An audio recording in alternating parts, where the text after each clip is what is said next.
تو میرے لیے تو کچھ بھی نہیں کیا تم نے. اس لیے اللہ نے 4 شرطیں بیان کی ہیں. یہ بہت اہم آیت ہے. قرآن کہتا ہے جس کام کو میں کام کہتا ہوں نا, جس پہ آخرت میں کامیابی ملے گی, درجات بلند ہوں گے, اس کام میں 4 شرطیں ہیں. نمبر 1, ومن اراد الآخرۃ, سب سے پہلے ہر کام میں نیت کیا کی جائے؟ آخرت, اللہ کی رضا. اگر آپ جم بھی جا رہے ہو نا, ڈولے شولے بنا رہے ہو, اس میں بھی آخرت کی نیت ہوگی تو ثواب ملے گا, آخرت میں کام آئے گا. نہیں ملے گا, صرف مقابلہ بازی ہے, دوسروں کو دھاک جمانا کہ اسپیڈ بریکر میرے پاس اتنے بڑے بڑے آ گئے ہیں. اتنے بڑے بڑے اسپیڈ بریکر ہوتے ہیں پورے یوں کر کے, تو پھر کچھ بھی نہیں ہے. دنیا میں عزت مل جائے گی, شہرت مل جائے گی. اب آپ کہو بھائی آخرت کی نیت سے ورزش کیسے کی جائے؟ آخرت کی نیت سے ایسے کی جائے, سب سے پہلے اللہ کو طاقتور مومن کمزور سے زیادہ بولو محبوب. نمبر 2, آپ کی صحت اچھی ہوگی, دوسرے پہ بوجھ بولو نا جلدی جلدی, جملہ تو نہیں بنو گے. اللہ کو محتاج پسند ہے جو دوسروں کے ڈیپینڈ کر کے رہے, یا اوپر والا ہاتھ پسند ہے؟ اوپر والا ہاتھ. صحت مند آدمی خوش رہتا ہے, دوسروں کو بھی خوش رکھتا ہے. بیمار ہو گئے, دوسروں پہ بوجھ بنے ہوئے. میرے والد صاحب کی اللہ مغفرت فرمائے, ہم پاکستان نیوی سے ریٹائر ہوئے تھے, تو سارے کام خود کرتے تھے, ٹھک ٹھک ٹھک ایسے, ہمیشہ چلتے پھرتے, ایکٹیو دیکھا. وہ اپنے لیے جس چیز کی سب سے زیادہ دعا مانگتے تھے, اے اللہ کسی کا محتاج نہ کرنا. جو آدمی خوددار ہوتا ہے نا, خوددار, وہ کبھی بھی یہ نہیں چاہتا کہ میں دوسروں پہ ڈیپینڈ کرنا شروع کر دوں, وہ کبھی بھی نہیں چاہتا. میرے والد صاحب کے بارے میں اگر میں یہ کہوں کہ ساری زندگی کبھی کسی سے قرضہ نہیں لیا تو شاید میں غلط نہیں ہوں گا. وہ کمیٹی بھی نہیں ڈالتے تھے, صحیح ہے نا, کمیٹیاں نہیں ڈال, جیسے ہوتا ہے نا لوگوں کی عادت ہے کمیٹیاں ڈال, نکلیں گے تو یہ کریں گے, نا کمیٹی بھی نہیں ڈالنی, جتنا ہے جیب میں اسی پہ بس, جو ہوگا اسی پہ ہوگا. وہ کمیٹیوں کے قائل ہی نہیں تھے کہ یہ جو پہلے لوگ, کمیٹیاں آج بھی ڈلتی ہیں کہ بھائی جتنا ہے اس پہ گزارا کرو, کمیٹی میں بھی آپ دوسرے کے محتاج رہتے ہو. تو ان کی ایک مزاج تھا کہ محتاج نہیں رہنا کسی کا.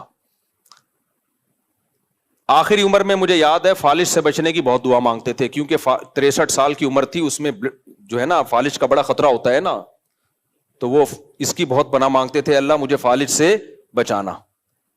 کیوں بچانا؟ مقصد کیا تھا بھائی؟ محتاج ہو جائیں گے ایک ایک چیز میں, کھانے پینے میں, تو چلتے پھرتے تھے بالکل فٹ فاٹ. میں مدرسے میں تھا, اطلاع آئی کہ والد صاحب کو فالج کا اٹیک ہوا ہے. تو میں نے کہا یار اب والد صاحب تو اتنی دعا مانگتے تھے, اللہ مجھے فالج سے بچانا. تھوڑی دیر میں اطلاع آئی کہ انتقال ہو گیا. تو مجھے لگا کہ اتنا تو کر لیا نا اللہ نے کہ بستر پہ نہیں لٹایا, نماز کے انتظار میں بیٹھے ہوئے تھے عشاء کی جماعت میں, وہیں فالج کا اٹیک ہوا ہے, اقامت ہو رہی ہے, اپنے پاؤں پہ چل کے آئے ہیں مسجد, ایسے تگڑ تگڑ, جیسے میری نہیں ویڈیوز آ رہی ہوتی ٹھین ٹھین یوں جا رہا ہوں ایسے والد صاحب کی بڑی کڑک چال تھی. میری تو ایسی نہیں ہے لیکن بہت کڑک چال تھی والد صاحب کی. آواز بھی بڑی خاندانی رکھی ہوئی تھی انہوں نے, کوئی کہہ نہیں سکتا تھا کہیں سے بھی ان میں بڑھاپے کے اثرات ہیں. تو بیٹھے مسجد میں اور فالج ہوا اور اقامت ہو رہی ہے, تو ان کو اندازہ ہو گیا بھائی میرا دھڑ کام کرنا چھوڑ دیا ہے. تو اشارہ کیا کہ لوگوں کو نا کہ آپ لوگ جاؤ, تو اٹھا کے ایمبولینس میں لے کے گئے, بالآخر ڈیتھ ہو گئی چند یعنی تھوڑی دیر میں. تو مجھے ایک اندازہ ہوا بھائی دیکھو اللہ نے محتاجی سے بچا لیا, خاتمہ بھی اچھا کر لیا اللہ تعالیٰ نے. تو طاقتور اگر آپ ہوگے تو دوسروں کے محتاج بولو نہیں ہو. اس نیت سے آپ جم جاؤ, اس نیت سے آپ جاگنگ کرو, ایکسرسائز کرو کہ بھائی صحت اچھی ہوگی, محتاج کس کا رہوں گا؟ اللہ کا. دوسروں کی مدد کروں گا, بلکہ دوسرے بیماروں کی مدد کروں گا. دیکھو جہاز میں اناؤنسمنٹ ہوتی ہے, دوسرے کے آکسیجن ماسک لگانے سے پہلے کس کے لگائیں؟ اپنے لگائیں. جہاز میں نا اکثر جب بھی آپ بیٹھتے ہیں جہاز میں اناؤنسمنٹ ہوتی ہے, اگر یوں ہو گیا تو اس دروازے سے نکل کے بھاگنا ہے, یہ اگر خدا نخواستہ حادثہ ہو گیا تو یہ کرنا ہے. پہلی دفعہ آدمی جہاز میں بیٹھتا ہے سب کچھ غور سے سن رہا ہوتا ہے, اگر یہ ہو گیا تو یوں کرنا ہے, یہ ہو گیا تو عادی ہو جاتا ہے نا, تو پھر بھول جاتا ہے وہ. پھر جب حادثہ ہوتا ہے اس کو پتہ ہی نہیں ہوتا نکلنا کہاں سے ہے. تو اس میں یہ ہدایات لازمی دی جاتی ہیں. جب بھی آپ جہاز میں بیٹھو گے اناؤنسمنٹ ہوتی ہے کہ اگر آکسیجن کی کمی ہو گئی, فضا میں آکسیجن نہیں ہوتی, مصنوعی آکسیجن دی جاتی ہے, تو آکسیجن ماسک اوپر سے گرے گا, آپ کا بچہ ساتھ میں بیٹھا ہوا ہے ادھر بھی ماسک گرے گا, تو پہلے بچے کے نہیں لگانا ماسک, پہلے کس کے لگانا ہے؟ بولو اپنے. اب وہاں انسان کہتا ہے یار یہ تو غیر اخلاقی حرکت ہے, بچے کو تڑپنے دیں ہیں بھائی. بچے کو تڑپنے دیں, پہلے اپنے لگائیں پھر بچے کے لگائیں. یہ ایسا ہی ہے جیسے دو بھوکے بیٹھے ہوئے ہوں اور آپ کو ہدایات دی جا رہی ہوں کہ جب کھانا آئے تو پہلے خود پراٹھے کھانے ہیں, دوسرے کو بعد میں کھلانا ہے. یہ اخلاقیات ہیں؟ غیر اخلاقی حرکت ہے نا یہ. بھائی ہمیشہ یہ کہا جاتا ہے دو بھوکے بیٹھے ہوئے ہوں, اگر کھانا آئے تو پہلے دوسرے کو کھلانا ہے, خود صبر کرنا ہے. لیکن جہاز میں یہ تعلیم نہیں دی جاتی. جہاز میں کہا جاتا ہے جب آکسیجن ماسک گرے تو آپ کا بچہ بھی بیٹھا ہوا ہے, کوئی کمزور معذور بیٹھا ہوا ہے, تو پہلے آپ نے ماسک خود پہننا ہے, اس کے بعد اس کے. بالکل صحیح تعلیمات ہیں, اس لیے کہ اس کے آپ نے ماسک لگا دیا اور اتنی دیر میں آپ کی حالت غیر ہو گئی تو اس کا ماسک بھی سیٹ کرنے کے قابل نہیں رہو گے آپ. اور کوئی بھی ایمرجنسی ہو, اس کی کوئی, آپ مر گئے تو بچہ تو گیا کام سے. جو سرپرست ہی تو سرپرست سب سے پہلے خود اپنے آپ کو اسٹیبل کرے تاکہ پھر دوسرے کو کی مدد کرنے کے وہ قابل ہو جائے. بھوک پر اس کو قیاس نہیں کر سکتے, اس لیے کہ بھوکو تو گھنٹوں رہا جا سکتا ہے, کچھ نہیں ہوتا, لیکن آکسیجن کے بغیر تو حالت غیر ہونے لگتی ہے. تو فوراً تھوڑی مر جائے گا آپ کا بچہ. آکسیجن کی کمی سے پہلے اس کا دماغ معاف ہوگا. تو آپ کا دماغ اگر معاف ہو گیا تو آپ اس کی مدد کیسے کرو گے؟ پہلے اپنے دماغ کو بچاؤ. لگ گئی اس کا, ابھی دماغ تھوڑا خراب ہوا ہے تو کوئی بات نہیں, آکسیجن لگا دو گے وہ ریورس ہو جائے گا, وہ سیٹ ہو جائے گا. تو یہاں بھی ایسا ہی ہے. شریعت کہتی ہے بھائی صحت, اتنا نبی صلی اللہ علیہ وسلم کی صحت پر ترغیبات ہیں. میں نے اس پر 2 گھنٹے کا آڈیو بیان کیا تھا 2014-15 میں کہ اسلام صحت کو کتنا زیادہ فوکس کرتا ہے. اور بخاری کی حدیث ہے, آج ڈاکٹر کہتے ہیں موٹاپا بہت بڑی بیماری ہے, موٹاپا بہت, یہ تو اب ریسرچ سے ثابت ہوا نا. پہلے تو جو جتنا موٹا ہوتا طاقتور سمجھا جاتا تھا. آج سے 50-60 سال پہلے طاقت کا مطلب ہی یہ تھا کہ چلے تو زلزلہ آئے زمین پہ,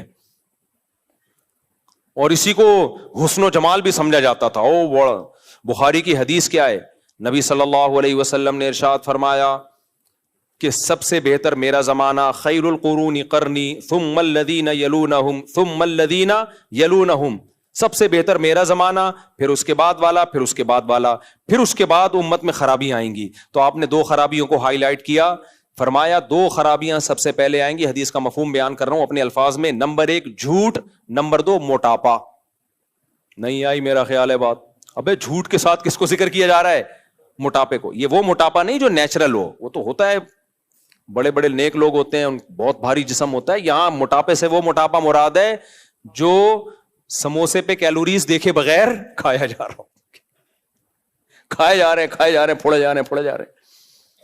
ایک صاحب ایک دفعہ میرے گھر آئے, اب کسی کو پتہ نہیں چلے گا کس کی بات ہو رہی ہے, بہت پرانا قصہ ہے, اب غیبت میں نہیں آئے گا انشاءاللہ یہ.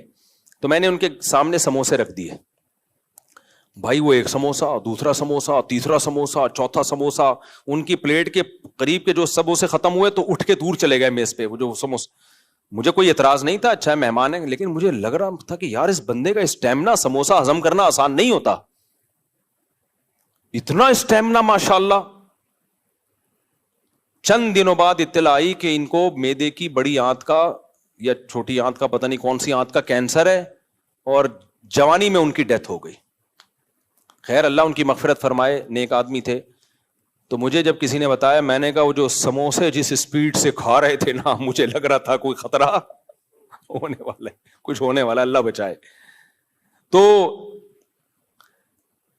اس لیے اگر کوئی ورزش کرتا ہے میرے بھائی اس نیت سے کہ میرا ہاتھ اوپر رہے, میں لوگوں کی کمزوروں کی مدد کروں, میں ایک صحت مند معاشرہ تشکیل دوں. ہر حکومت چاہتی ہے, دنیا کا ہر کنٹری چاہتا ہے ہمارے ملک میں صحت مند لوگ پیدا ہوں. اس کو پوری دنیا میں بہت زیادہ فوکس کیا جاتا ہے. تو اگر کوئی اس نیت سے کر رہا ہے تو بھائی ومن اراد الآخرہ, اللہ کہتے ہیں عمل میں پہلی شرط کیا ہے؟ آخرت. تو یہ شرط کو اس نے پورا کر دیا کہ نہیں کر دیا؟ تو یہ لکھا جائے گا آخرت میں. نبی نے کیا فرمایا؟ ایماندار تاجر قیامت کے دن پیغمبروں کے ساتھ ہوگا. اور آپ نے فرمایا جو اس لیے دولت کماتا ہے, تجارت کرتا ہے تاکہ عفت کے ساتھ زندگی گزارے. عفت کا مطلب ذلیل نہ ہو لوگوں کے سامنے, یار پیسے مل جائیں گے بھائی, یار تھوڑے بچوں کی فیس دینی ہے, یار یہ بےچارے ایسے کر رہے ہوتے ہیں نا, یار وہ ایسا ہے کہ شادی ہونے والی کچھ ہے ہی نہیں گھر میں یار, صحیح ہے نا, ابے یار وہ دلہن کیا بولے گی بھائی, یار یہ دلا دو, یار وہ دلا دو, یار یہ کر دے, یار گٹکے کے پیسے بھی نہیں اب تو نکل رہے. اس سے بہتر نہیں ہے ہاتھ آپ کا کیا ہو اوپر, اوپر ہاتھ آپ دے رہے ہو لوگوں کو.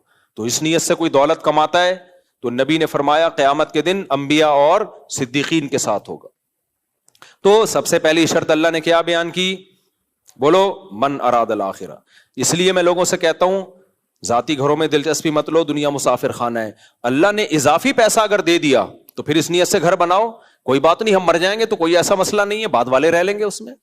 ابھی جو گھر بنا رہے نا ہوس ہے, سامان 100 برس کی پل کی خبر نہیں, اتنا سریا ڈال رہے ہو اس نیت سے کہ میں رہوں گا. بھائی کہاں رہو گے تم, تمہاری عمر کتنی ہو گئی ہے یار, چھوڑو کرائے پہ ہی ٹھیک ہو. ہاں کوئی اس نیت سے بنا رہے ہیں, اللہ نے ایک تو پیسہ اس کو بہت دیا اور بنا اس لیے سے رہا ہے میں رہ لوں گا, نہیں تو بچے رہ لیں گے, نہیں تو کرایہ دار ہی رہ لیں گے, صحیح ہے نا, کوئی تو رہے گا نا, فائدہ ہوگا, چلو چلتا ہے تو پھر ٹھیک ہے.